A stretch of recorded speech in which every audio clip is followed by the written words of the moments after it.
Ja veus, I la Gilla... I no ens informem.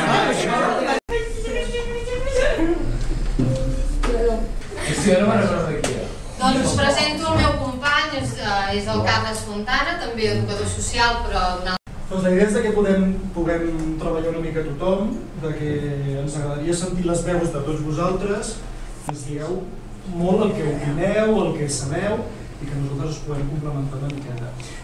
Suposo que això quedarà demostrat en aquestes 2 hores, i que sí que ens agradaria que xerréssiu una mica des del vostre punt de vista i des de les vostres...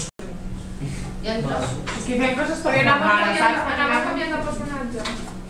Sí, en clar, això se'n diu esquetxos, no? Dels esquetxos. Perquè, no sé, de cop tocava la bateria i llavors... I van recordant coses, no? I aquest recordar coses són les diferents escenes que dèieu que anaven sorgint.